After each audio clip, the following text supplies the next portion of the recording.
A very warm good morning to all my dear students.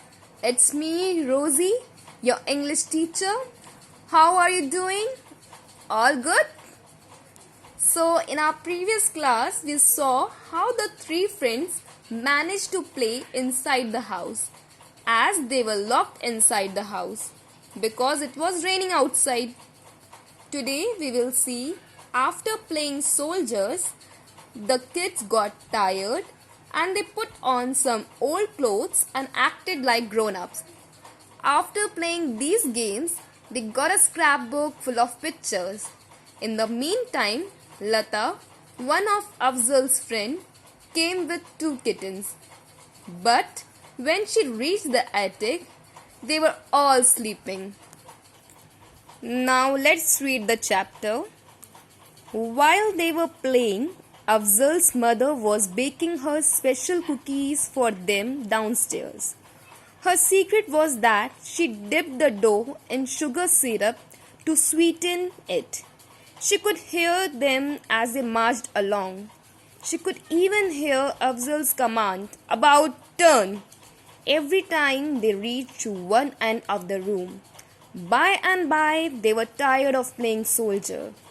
They pulled down some old dresses and hats that were hanging on a peg, put them on and acted like grown-ups. Then, out of an old box, they dragged a scrapbook full of pictures and sat down to look them over. In the meantime, Lata arrived. Lata was Afzal's friend. She was wrapped in a yellow raincoat and was wearing matching galoshes. She had brought a basket with 2 of her extremely lovable kittens in it. "Afzal and his friends are in the attic," said Afzal's mother.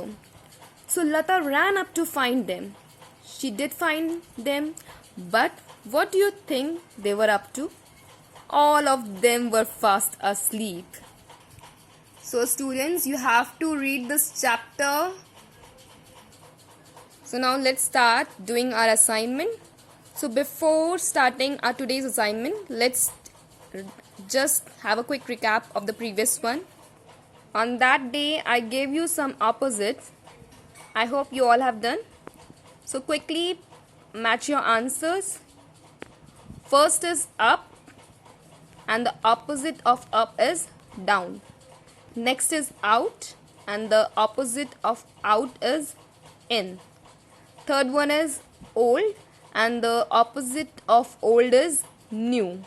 Fourth is first and the opposite of first is last. Fifth is little and the opposite of little is big. And for today's assignment number 3, we will do word meanings of chapter number 1, that is the attic. So first is pretend and the answer is to make believe. Second, attic, space or room inside the roof of a building. Third is dough, thick mixture of flour and water. Fourth is noisy feet. Answer is feet making a lot of noise. Next is galoshes, which means waterproof shoes. Sixth is sweeten and the answer is to make something sweet. I'm giving you one more assignment, that is assignment number 4, which you have to do by your own. And in this you have to make sentence with these words. First is pretend. One I have done. And the sentence for pretend is, I tried to pretend to enjoy the movie. Like this you have to make sentence. You have to frame the sentence. Second is friend and third is play and the last is cookies. Okay students, you have to do this homework by your own. Thank you students.